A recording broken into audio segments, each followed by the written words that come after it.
여러분 지금 열왕기상 큐티를 통해서 생명의 상을 통해서 이제 큐티하고 계시죠. 오늘 이제 마더스데이 어버이 주일인데 제가 사실 어버이 주일하고 상관없이 오늘 말씀을 이 주제를 잡으려고 했습니다. 제가 이제 잠깐 한국 나가 있는 동안 열왕기상이 드디어 솔로몬 왕국이 끝나고 남북 분열 왕국 시대로 들어가면서 남과 북의 그 고통의 시대가 시작되고 있습니다. 그래서 제가 이스라엘 남북 분열 왕국 시대에 들어가는 그 시점에 중요한 메시지가 있습니다.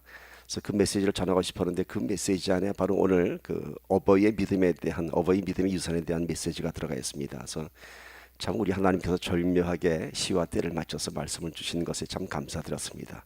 그래서 오늘 어버이 주일에 무엇을 물려주겠는가 무엇을 물려주겠는가라는 제목으로 열왕기상 11장 31절에서 38절의 말씀으로 귀한 은혜와 도전 나누기를 소망합니다. 어버이의 사랑은 참 우리가 갚을 수 없는 사랑입니다. 무엇으로도 갚을 수 없습니다. 그만큼 어버이의 사랑은 큽니다. 왜 그런 어버이의 사랑을 우리 하나님께 주셨을까요? 그 어버이의 사랑 안에 하나님의 큰 사랑이 담겨져 있기 때문인 것입니다. 우리가 조금이라도 하나님의 사랑을 헤아려 볼 수 있는 것이 있다면 그것은 바로 우리를 낳아주신 우리 부모님의 사랑입니다.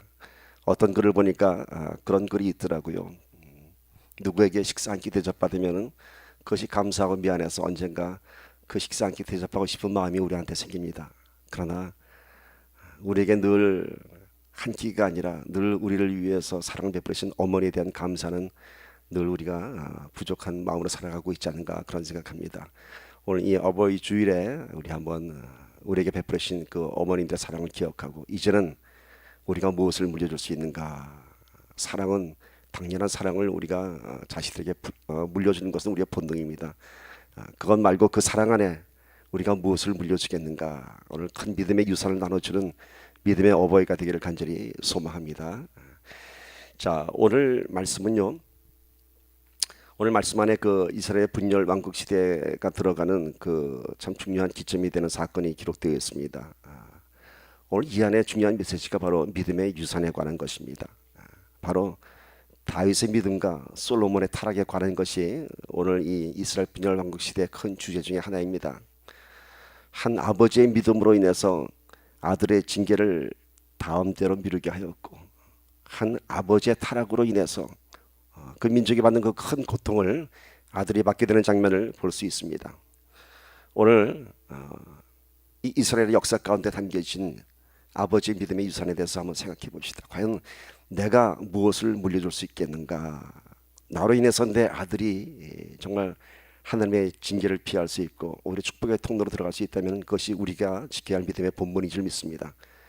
오늘 우리의 죄의 범함, 우리의 타락이라고 하는 것은 내 때에서 끝나지 않습니다. 나의 잘못된 범죄함으로 인해서 그것이 내 아이들에게 물려줄 수 있다면 얼마나 큰 무서운 범죄인 것입니까? 오늘 말씀을 통해서 우리가 정말로 죄와 타락에 물들은 부모가 아닌 믿음을 남겨주는 그런 믿음의 어버이가 되기를 간절히 축복합니다. 자, 주신 말씀 한번 보도록 합시다. 열왕기상 11장 31절에서 38절 말씀인데요. 오늘 이 말씀은 선지자 아히야라고 하는 선지자가 이제 솔로몬의 신보 모든 그 공사를 감독했던 여로보암에게 들려주는 하나님의 대언입니다. 그러니까 아히야 선지자가 여로보암을 불러서 하나님께서 나를 통해서 너에게 하시는 말씀이다 하고 하나님의 말씀을 이렇게 예언해 줍니다. 자, 어떤 말씀이 들어가는지 한번 보도록 합시다. 우리 한 마음으로 읽읍시다. 시작. 여로보암에게 이르되 너는 10조각을 가지라. 이스라엘의 하나님 여호와의 말씀이 내가 이 나라를 솔로몬의 손에서 씻어 빼앗아 10지파를 내게 주고 오직 내 종 다윗을 위하고 이스라엘 모든 지파 중에서 택한 성읍 예루살렘을 위하여 한 지파를 솔로몬에게 주리니 이는 그들이 나를 버리고 시돈 사람의 여신 아스다롯과 모압의 신 그모스와 암몬 자손의 신 밀곰을 경배하며 그의 아버지 다윗이 행한같이 아니하여 내 길로 행하지 아니하며 나 보기에 정직한 일과 내 법도와 내 율례를 행하지 아니함이니라. 그러나 내가 택한 내 종 다윗이 내 명령과 내 법도를 지켰으므로 내가 그를 위하여 솔로몬의 생전에는 온 나라를 그의 손에서 빼앗지 아니하고 주관하게 하려니와 내가 그의 아들의 손에서 나라를 빼앗아 그 10지파를 내게 줄 것이요 그의 아들에게는 내가 1지파를 주어서 내가 거기에 내 이름을 두고자 하여 택한 성읍 예루살렘에서 내 종 다윗이 항상 내 앞에 등불을 가지고 있게 하리라. 내가 너를 취하리니 너는 내 마음에 원하는 대로 다스려 이스라엘 위에 왕이 되되 내가 만일 내가 명령한 모든 일에 순종하고 내 길로 행하며 내 눈에 합당한 일을 하며 내 종 다윗이 행함같이 내 율례와 명령을 지키면 내가 너와 함께 있어 내가 다윗을 위하여 세운 것 같이 너를 위하여 견고한 집을 세우고 이스라엘을 내게 주리라. 아멘. 선지자 아이야가 여로보암에 참 놀라운 예언을 합니다. 하나님의 말씀이라고 하면서 하나님께서 이렇게 말씀하셨어 하면서 이스라엘의 10지파를 너에게 주고 네가 이제 이스라엘을 이끌어가는 지도자가 되리라 얘기하면서 이런 얘기하죠. 중요한 말이 네가 여호와의 율법을 지키고 여호와에게 합당한 일을 행하면 내가 이스라엘의 지도자가 될 것이라 라는 것을 얘기합니다. 오늘 이 말씀을 보면서 한번 이런 상상을 한번 해봤습니다. 지금 미국이 어떤 상황을 지나가고 있습니까? 경제적으로는 점점 앞을 알 수 없는 극심한 경제 혼란에 접어들고요. 영적으로는 지금 동성애 결혼이 인정되고 있는 참 무서운 때를 지나가고 있습니다. 참 두렵습니다. 청교도 정신으로 세워진 이 나라가 그로 인해서 참 큰 축복의 땅이 되었고 모든 나라가 부러워하는 기회의 나라가 되었고 세계를 주도하는 참 축복받은 나라였습니다. 그러나 이제 이 나라가 지금 앞으로 어떻게 될지 참 두려운 그런 지국에 서 있습니다. 이럴 때 한번 제가 이런 상상을 해봤습니다. 드디어 미국이 하나님의 말씀을 지키지 않고 I trust in God라는 그런 청교도 정신을 저버리고 미국이 점차 몰락해 가기 시작합니다. 마치 여호와의 일들을 지키지 않고 타락한 솔로몬의 왕국처럼 이제 미국이 몰락해 가기 시작합니다. 그래서 어느 날 아침 미국 공영 방송들이 이런 방송을 합니다. 미국의 50개 주 가운데 미국의 수도 워싱턴 DC가 있는 메릴랜드 주하고 뉴욕주를 제외한 48개 주가 독립하여서 각기 이제 연합 국가가 아닌 각기 작은 국가의 독립을 선포하게 됩니다. 그래서 미국이 이제 48개 주의 나라와 2개의 주가 한 나라가 된 그러한 분열 국가가 되는 것입니다. 참 무서운 일이죠.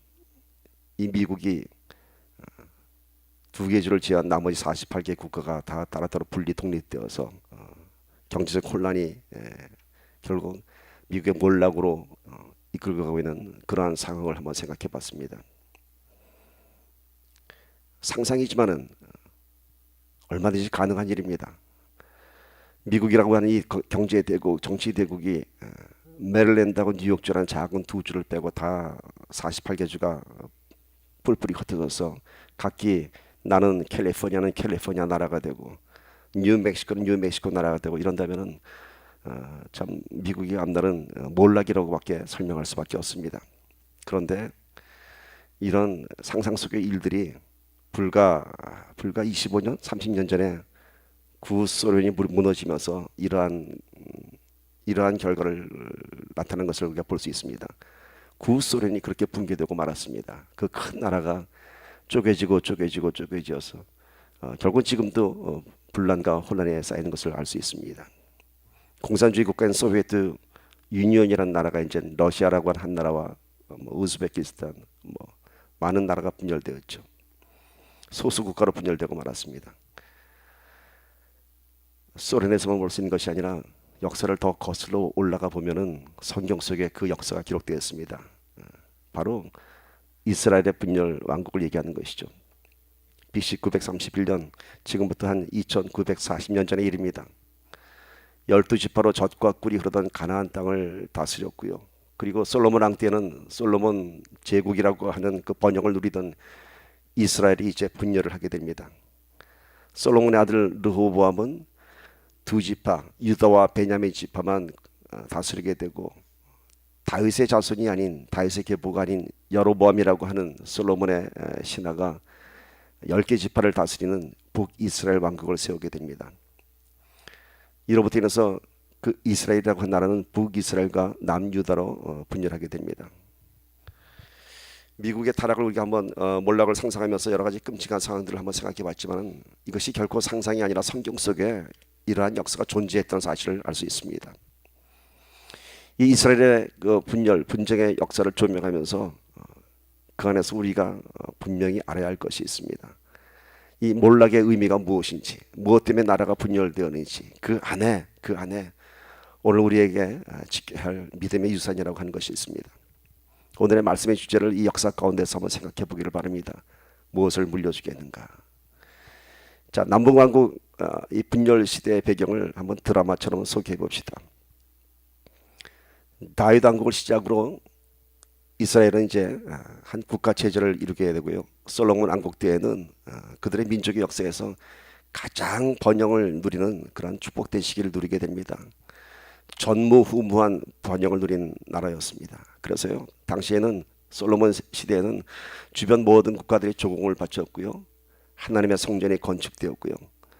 솔로몬의 지혜는 온 주변 나라에 소문이 날 정도였습니다. 시바의 여왕이 찾아왔고요. 참 놀라운 일이죠. 그 작은 나라의 주변 대제국들이 오히려 조공을 바쳤던 사실을 알 수 있습니다. 솔로몬이 어떤 왕이었나요? 왕이 되었을 때 그는 자기를 위한 잔치를 벌이지 않고 하나님 앞에 일천번제를 드렸던 왕입니다. 그리고 무엇을 구했나요? 지혜를 구했습니다. 어떤 지혜? 이스라엘을 다스릴 수 있는 지혜를 구했던 그런 참 총명스러운 왕이었습니다. 그로 인해서 솔로몬 제국이 번성하게 되었습니다. 그런 솔로몬 제국이 이제 몰락하고 맙니다. 일천번제를 드렸던 솔로몬이 이제 그 노년에는 타락하는 것을 볼 수 있습니다. 오늘 이 분열왕국의 배경 가운데 등장하는 한 사람이 있죠. 바로 솔로몬의 신복이었던 여로보암이라고 하는 사람입니다. 이 사람은 공사 감독관이었습니다. 솔로몬에게 인정받는 그런 신하였습니다. 그런데 이 여로보암이 오늘 본문 말씀처럼 아히야라고 하는 선지자를 만나면서 놀라운 예언을 듣게 되죠. 네가 이스라엘의 10지파를 갖게 될 것이다. 그리고 네가 하나님의 율례와 하나님 앞에 합당한 지도자가 된다면 하나님께서 너와 함께 할 것이라 이렇게 말씀합니다. 그러자 여로보암이 이제 하나님의 그 예언을 듣고 솔로몬에게 대적한다라고 성경에 기록되어 있습니다. 열왕기상 11장 27절 보십시오. 그가 손을 들어 왕을 대적하는 까닭은 이러하니라 라고 얘기하면서 오늘 본문 말씀에 나와 있습니다. 신하가 왕에게 대적한다는 것은 있을 수 없는 일이죠. 그런데 여로보암이 그 솔로몬 대제국의 왕 앞에 대적한다고 기록되었습니다. 그런데 그 대적하는 그 이유는 그 까닭은 이러하니라. 그 까닭이 뭔가요?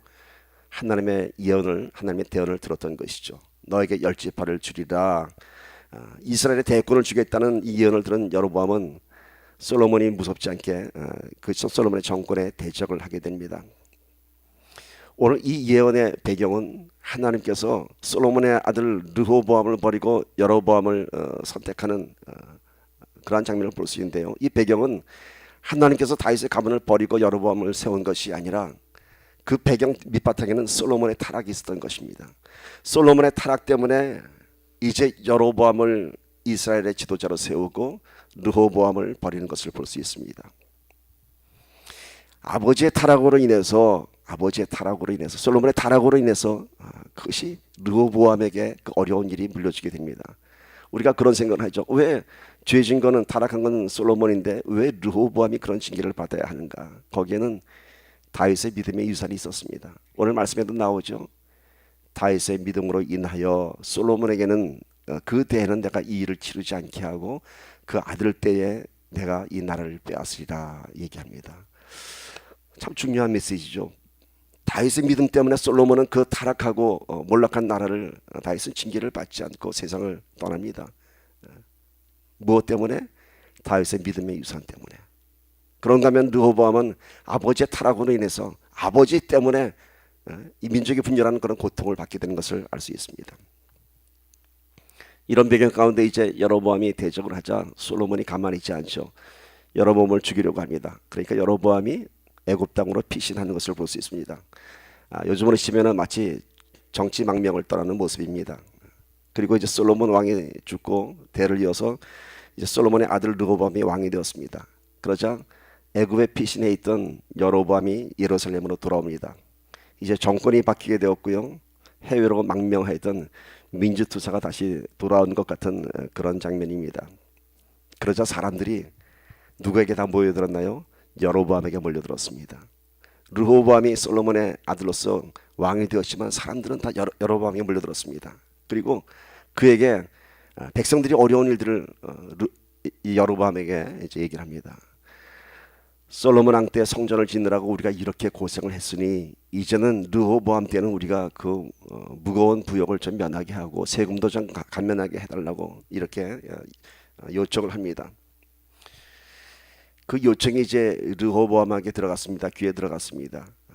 우리의 이 무거운 짐들, 이 무거운 멍에를 좀 가볍게 하소서. 그러면은 우리가 르호보암 왕 당신을 섬기겠나이다. 그러자 르호보암 왕이 나에게 3일을 달라 하며 3일 동안의 시간을 가지면서 르호보암이 여러 가지 생각을 하며 이스라엘의 원로들을 만나고 또 자기 같은 소장파 그 방백들과 만나서 여러 가지 일들을 상의합니다. 열왕기상 12장 6절에서 7절 말씀 보도록 합시다. 자, 르호보암 왕이 그의 아버지 솔로몬의 생전에 그 앞에 모셨던 노인들과 의논하여 이르되 너희는 어떻게 충고하여 이 백성에게 대답하게 하겠느냐. 대답하여 이르되 왕이 만일 오늘 이 백성을 섬기는 자가 되어 그들을 섬기고 좋은 말로 대답하여 이르시면 그들이 영원히 왕의 종이 되리이다. 솔로몬 왕 때 그 원로들에게 자문을 구합니다. 르호보암이 백성들이 이러한 청탁을 했는데 어떻게 생각하십니까? 그러자 얘기합니다. 만약에 왕께서 오늘 백성들의 이 말을 들으신다면은 이 백성들을 섬기는 자가 된다면은 그들이 영원히 당신의 종이 되리라 이런 얘기합니다. 즉 왕께서 백성들의 고청을 들어서 그들의 이러한 힘든 일들을 들어준다면은 아마 백성들이 당신을 영원히 따르리라 이렇게 얘기합니다. 백성들이 요구했던 것은 뭔가요? 르호보암 왕의 서번트 리더십이었습니다. 솔로몬 왕 때 그 부귀와 번영을 누렸지만은 솔로몬 성전을 지으면서 여러 가지 힘들었던 일들을 이제는 좀 편하게 해달라라고 하는 국민들에게 소통을 원했던 것입니다. 어떤 왕이 되기를 원했다고요? 이제 백성들을 섬기는. 그래서 오늘 말씀 보면은 이 백성을 섬기는 자가 되어 그들을 섬기고 좋은 말로 대답하며 이르시면은, 그러니까 백성들을 섬기면은 백성들에게 좋은 말로 대답하시면은 백성들이 당신의 오히려 영원한 종이 되리라 이렇게 얘기합니다. 백성들이 원했던 것은 섬기는 종이었습니다. 오늘도 마찬가지입니다. 사람들이 원하는 것은 카리스마 있는 그런 지도력보다는 섬기는 서번트 리더십을 원하는 것입니다. 오늘 저와 여러분이 예수를 믿는 자들이라면은 어떠한 영적인 리더십을 갖지 않냐면은 악과 싸울 때는 강한 우리가 지도자가 되어야겠지만은 우리가 참 우리보다 부족한 자들, 연약한 자들을 인도할 때는 섬기는 모습이 되어야 하는 것입니다. 섬길 때 그들을 리드할 수 있는 것고 섬길 때 그들에게 영적인 지도자가 될 수 있는 것입니다. 소통이라고 하는 것은 그 낮은 자리에 갔을 때 소통할 수 있는 것입니다. 내가 그 자리에 내 자리에 그대로 앉아서 그 얘기를 들어줄 때는 그 얘기의 사정을 알 수 없습니다. 내가 그 밑바닥까지 내려갔을 때 그들과 소통할 수 있는 것이죠. 오늘 우리가 크리스찬으로서 주위에 많은 어려운 사람들이 있고 힘든 사람들이 있습니다. 그들과 소통하기 위해서는 그들의 아픔의 자리까지 내려가야 하는 것입니다. 그것이 바로 긍휼이라고 하는 것입니다. 컴패션이라고 하는 단어는요, 패션, 그 고통의 자리에 내려오라는 뜻입니다. 그냥 내 자리에 앉아서 집사님 고생 많으시죠, 힘내세요, 이게 아니라 그 고통의 자리까지 같이 내려가서 같이 손잡고 기도하고 그와 함께 같이 이끌고 나와야 하는 것이 오늘 우리들의 모습인 줄 믿습니다. 오늘 이 르호보암 백성들의 그 소리를 외면하고 말았습니다. 우리가 힘들다고, 우리가 이제 지쳤다고, 이제는 우리 애를 좀 편하게 해달라고 하는 백성들의 그런 외침을 외면하고 말았습니다. 그리고 오히려 자기와 같은 젊은 열정 있는 정치 지도자들, 소장파들의 의견을 듣습니다. 그들이 얘기했더니 뭐라고 하죠? 이제는 나의 새끼 손가락이 솔로몬의 허리보다 굵으니 내가 더 이제 강력하게 나오겠다고 합니다. 내 새끼 손가락이 솔로몬의 허리보다 더 굵다고 합니다. 참 표현도 아주 강하게 합니다. 그러니까 나는 내 부친보다 멍에를 더 무겁게 할 것이요, 이제 너희들 죽었어 이겁니다. 이제 느슨하게 해달라고, 아니야, 우리 더 허리띠 좋아야 돼, 이런 것입니다. 이제 부친이 솔로몬이 채찍으로 정치하였지만 나는 전갈로 너희를 다스리라. 아주 무서운 얘기를 합니다. 자, 여러분 보세요. 솔로몬이 왕이 되었을 때 맨 처음에 했던 것이 뭐라고 그랬죠? 일천번제를 하면서 백성을 다스릴 지혜를 구했습니다. 누구한테 구했다고요? 하나님께 구했습니다. 르호보암은 왕이 되었을 때 무엇을 구했나요? 백성들의 그 원하는 그 청탁을 누구에게 가서 그 질문을 던졌나요?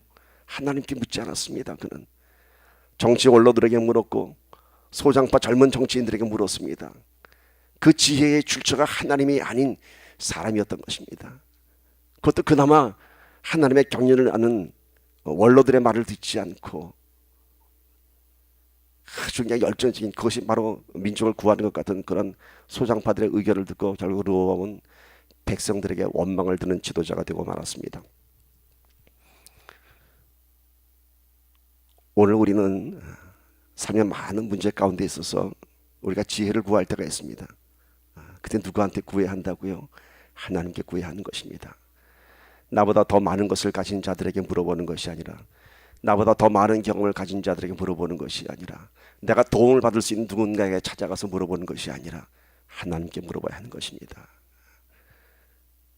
사람의 지혜는 극히 제한적입니다. 그러나 하나님의 지혜는 무한하십니다.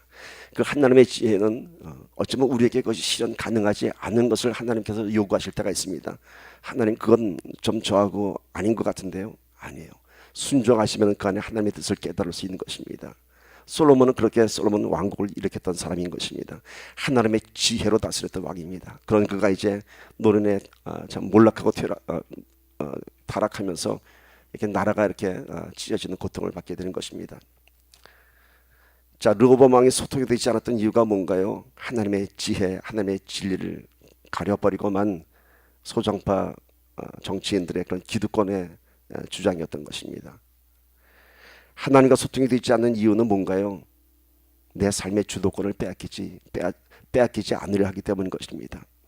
우리가 하나님의 지혜를 구한다고 하는 것은 내 지혜를 다 벗어버리고 내 경험을 다 버려버리고 오직 하나님 한 분만 의지하는 것이 하나님의 지혜를 구하는 것입니다. 그런데 우리는 어떻게 하나요?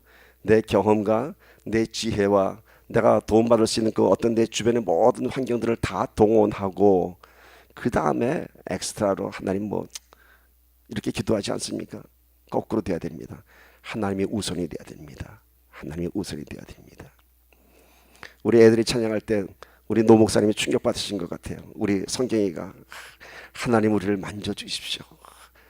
또 우리 호인이가 그랬는지 호석이가 그랬는지 뭐 하나님 우리가 하나님께 집중하게 하여 주시옵소서. 이게 무서운 고백이에요. 이게 어른도 아닌 애들이 이런 고백을 했다는 게, 그죠? 제가 얼마나 잘못 가르쳤으면 애들이 이렇게 불쌍하게 되는지 모르겠지만 애들이 막 절절한 고백을 하는 거예요. 우리를 만져주십시오. 집중하게 하여 주시옵소서. 한편으로 그런 마음도 했습니다. 교회가 얼마나 어려워졌길래 애들도 저렇게 구구절절히 저런 기도를 할까. 그러나 그 아이들의 고백은 진심된 고백인 것입니다. 우리가 알 수 있죠. 성경이가 눈물 흘리면서 기도하고 호인이 호석이가 이렇게 손 들면서 기도하는 거. 이제는 우리가 그 아이들의 믿음 가운데서 우리가 감동받았듯이 이제는 우리가 더 큰 믿음으로 그 아이들에게 큰 믿음의 유산을 남겨주기를 축복합니다. 자, 이렇게 원로들의 말을 듣지 않고 백성들의 말을 듣지 않고 하나님의 지혜를 구하지 않고 더 심한 정치를 하겠다고 선언한 르호보암에게 백성들은 등을 돌리고 맙니다. 12장 16절 봅시다. 온 이스라엘이 자기들의 말을 왕이 듣지 아니함을 보고 왕에게 대답하여 가로되 우리가 다윗과 무슨 관계가 있느뇨? 이새의 아들에게서 업이 없도다. 이스라엘아 너희의 장막으로 돌아가라. 다윗이여 이제 너는 내 집이나 돌아보라 하고 이스라엘이 그 장막으로 돌아가니라. 여기서 말하는 이스라엘은 12지파를 얘기하는 것입니다. 자, 왕이 자기네들의 말을 듣지 아니하는 것을 보고 이렇게 얘기하죠. 이제 우리하고 우린 다윗하고는 상관이 없다. 다윗의 아들에게서 뭐 우리가 얻을 것이 뭐가 있어? 아무것도 없어 하면서 모든 지파들아 각자 자기 장막으로 돌아가. 이제는 별 볼 일 없어 라고 하면서 이제 등을 돌리게 됩니다. 자, 여기까지의 사실만 들춰보면은 르호보암이 정치적 판단을 잘못한 결과로 민심을 잃게 되고, 그래서 12지파 중에 10지파가 르호보암에게 등을 돌리고 여로보암에게 빼앗기고 자신은 겨우 2지파만 소유한 초라한 왕이 되고 만 것 같습니다. 르호보암이 정치를 잘못한 것 같습니다. 판단을 잘못한 것 같습니다. 그러나 더 깊이 들어가면은 이 분열의 역사는 르호보암이 정치를 잘못한 것이 아니라 이미 하나님의 선택이 르호보암이 아니라 여로보암으로 선택되었기 때문인 것입니다. 그 바탕에 뭐가 있다고요? 솔로몬의 타락이 있었던 것입니다. 솔로몬의 타락 때문에 르호보암이 잘못된 정치적 판단을 하게 되고 백성들이 등을 돌리는 것을 볼 수 있습니다. 솔로몬의 타락이 어떤 타락이었는지 아세요? 수많은 타락을 했죠. 그 중에서도 가장 무서운 것이 이방신을 받아들이게 되는데, 이방신을 받아들이게 된 그 통로가 이방 여인들이었습니다. 보세요. 11장 3절 보십시오. 왕은 후궁이 700명이요 첩이 300명이라 그의 여인들이 왕의 마음을 돌아서게 하였더라. 이게 후궁이 700명, 첩이 300명. 여러분 이제 남자들이 하고 감탄하고 부러워할 줄 알았는데 우리 유니스 집사님이 하시네. 이게 부러운 게 아니라 고통이죠, 뭐 사실은. 후궁은 뭐고 첩은 뭔지 모르겠는데 하여튼 정실왕비가 700명이고 그 밖에 사이드 엑스트라 300명이에요. 그런데 여인들만 받아들인 것이 아니라 이건 아마 당시의 왕들은 다 이런 여인들을, 수많은 여인들을 취했겠죠. 이스라엘 왕뿐만 아니라 뭐 어느 나라의 왕이 다 마찬가지였겠죠. 근데 중요한 것은 여인을 받아들인 것만 아니라 그 여인들, 이방 여인들이 자기네 신들을 섬길 수 있도록, 이방 신을 섬길 수 있도록 그 후궁마다 다 신당을 세워줬어요. 모압 여인, 암몬 여인, 내가 섬기는 오늘 본문에 나오는 밀로를 섬기게 하고 이방신을 다 섬기는 그런 신당을 지켜줬습니다. 그로 인해서 이방신들이 들어오게 되는 것을 볼 수 있습니다. 이것이 큰 타락인 것입니다. 여인의 타락까지는 모든 왕들이 누리는 타락이었습니다. 더 무서운 것은 거기서 그 여인들을 통해서 영적인 타락이 있었던 것입니다. 제가 이번에 한국 방문 중에 인사동길을 걸어다가 우연하게 아주 좋은 구경을 했습니다. 그 국악 공연단이 와서 길거리에서 한 2시간짜리 공연을 하는데요. 춘향전이 아니라 춘앵전이라고 하더라고요. 춘앵전. 저도 처음 들어봤습니다. 이게 뭐냐면은 1800년대 이시조선 때 아들 사도세자가 그 왕자가 사도세자인지 모르겠는데 하여튼 그 왕자가 아버지의 왕한테 잔치를 이렇게 올리는 그런 궁중의 잔치를 그대로 재현해서 한 2시간짜리를 길거리에서 다 보여주더라고요. 제가 그걸 보면서 솔로몬이 이해가 가더라고요. 거기 보니까 그 잔치에 그야말로 절세 미녀들이 아주 옷단장을 다 잘하고, 그 절세 미녀가 누군지 잘 아시죠? 예. 절세 미녀는 조크입니다. 절간에 새들어 사는 미친 여자를 절세 미녀라고 하는 말도 있지만은 정말로 절세 미녀 같은 그런 아름다운 여인들이요, 아름답게 그 화장을 하고 왕 앞에서 수십 명이 다 옷을 입고 나오는데 제가 그 바로 앞에서 봤어요. 거기는 뭐 길거리 공연이니까 그걸 보면서 야, 솔로몬은 700명이었고 첩이 300명이었으니 지금 내 눈앞에 보면 몇십 명인데도 내 눈이 휘둥그레지더라고요. 그러면서 내가 솔로몬을 이해할 수가 있겠더라고요. 이시조선에서도 그런 역사가 있었던 것이죠. 왕들이 누릴 수 있는 그런 일종의 인정된 타락이었던 것이죠. 더 중요한 것은 그런 육적인 타락으로 인해서 영적인 타락까지 갔다고 하는 것입니다. 솔로몬이 어떤 왕이었나요, 여러분? 참 지혜로운 왕이었습니다. 왕이 되었을 때 하나님께 먼저 제사를 드렸던, 일천번제를 드렸던, 그로 인해서 하나님의 지혜를 드렸던 왕입니다. 그런 왕이 결국 타락하는 것을 볼 수 있습니다. 여러분, 솔로몬은 성공했을 때 하나님을 찾았습니다. 왕이 되었을 때 하나님을 찾았습니다. 그러나 결국 솔로몬은 그 높은 자리에 있을 때 그 부귀와 번영과 그 놀라운 그런 하나님이 주신 축복을 누릴 때 끝까지 하나님을 붙잡았어야 되는데 결국은 무너지고 말았습니다. 오늘 우리도 마찬가지입니다. 우리가 인생을 살다 보면 고난의 시기도 있지만요, 하나님의 큰 은혜와 축복을 받는 시간이 분명히 있습니다. 그때에 더욱더 하나님을 붙잡으십시오. 성공할 때에 하나님을 더 붙잡아야 하는 것입니다. 그것이 우리의, 어쩌면 성공이라고 하는 것은 우리 위기의 순간인 것입니다. 고난의 시기에는 누구나 다 기도할 수 있어요. 다윗처럼. 솔로몬이 칭찬받았던 것은 그 부귀와 번영을 누릴 때 1000번째를 누렸던 왕이었고요. 그러나 그 부귀와 번영이 오래가지 못한 것은 결국은 이방신에게 눈을 돌리고 말고 이방 여인을 통해서 바로 그런 타락으로 인해서 무너지게 된 것입니다. 오늘 중요한 메시지 하나는요, 우리가 잘 될 때, 정말 평강이 계속될 때 하나님을 더 간절히 찾아야 하는 것입니다. 여러분, 예수님의 사역의 현장을 가만 보세요. 예수님은요 기사와 권능이 놀랍고 막 사람들이 막 몰려다닐 때 뭐 했는지 아세요?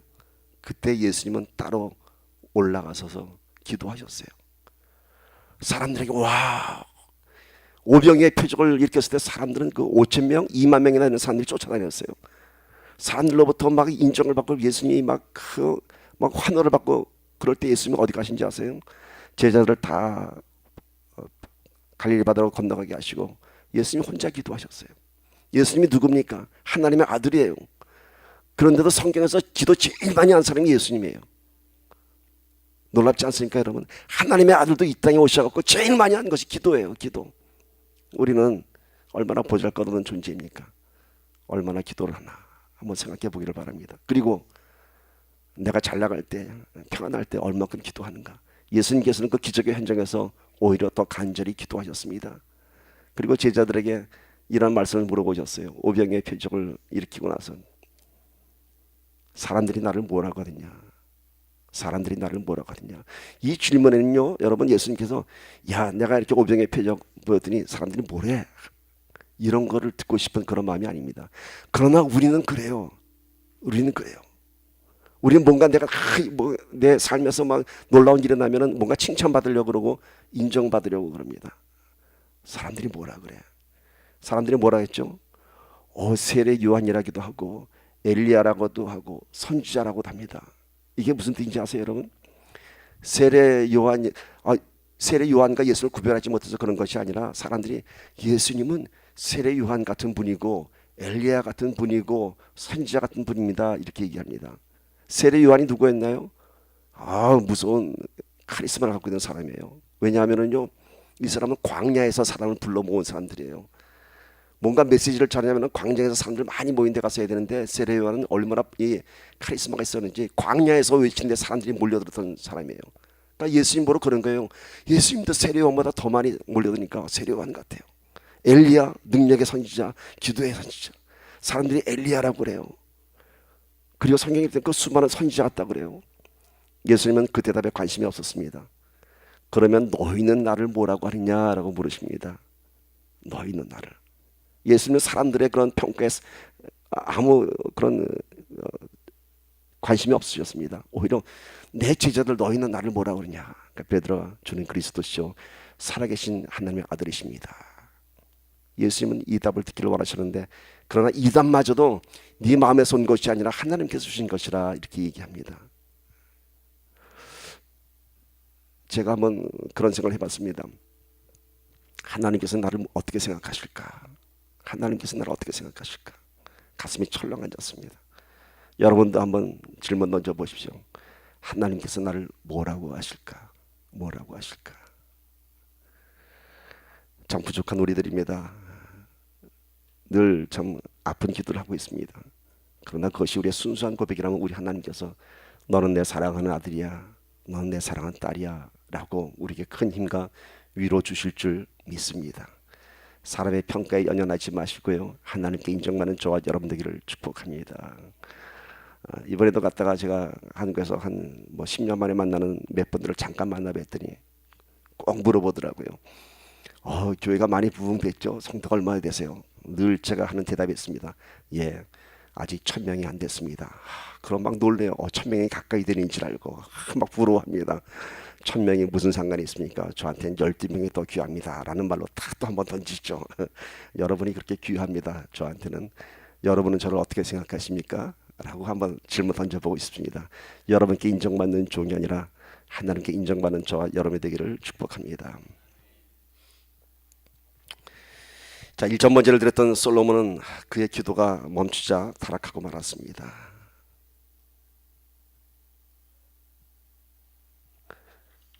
기도가 멈추자, 1점 번제가 멈추자 타락하고 말았습니다. 이렇게 얘기합니다. 열왕기상 11장 12절 보십시오. 여호와께서 솔로몬에게 말씀하시되, 하나님께서 말씀하십니다. 내게 이러한 일이 있었고 또 내가 나의 언약과 내가 내게 명한 법도를 지키지 아니하였으니 내가 결단코 이 나라를 내게서 빼앗아 내 신복에게 주리라. 솔로몬의 타락을 그냥 보지 않으셨습니다. 하나님께서는 이제 네가 이렇게 타락했고 나와 기도가 끊어졌고 네가 나의 언약과 내가 명한 법도를 지키지 아니하였으니 이제 너에게 이 나라를 내가 빼앗으리라. 그리고 아이야 선지자에게 하나님께서 말씀하십니다. 여로보암에게 10지파를 주도록 하리라 이렇게 얘기하십니다. 이것이 오늘 이스라엘 분열 왕국의 그런 정치적인 종교적 배경인 것입니다. 이 분열의 근원지가 뭐라고요? 바로 솔로몬의 타락이었습니다. 솔로몬의 타락. 1,000번제를 드리면서 그 기도의 대가로 자신의 부귀와 영화를 구하지 않고 백성을 다스릴 지혜를 구했던 그 왕이, 그래서 성전을 건축했던 그 왕이, 위대한 업적을 이뤘던 그 왕이, 그 화려한 업적에도 불구하고 그가 마지막에 남겨놓은 것은 믿음의 유산이 아니라 타락한 믿음의 유산을 남기고 말았습니다. 처음보다 끝이 좋았어 했는데 솔로몬은 처음은 참 위대한 왕이었지만 끝이 몰락하고 말았습니다.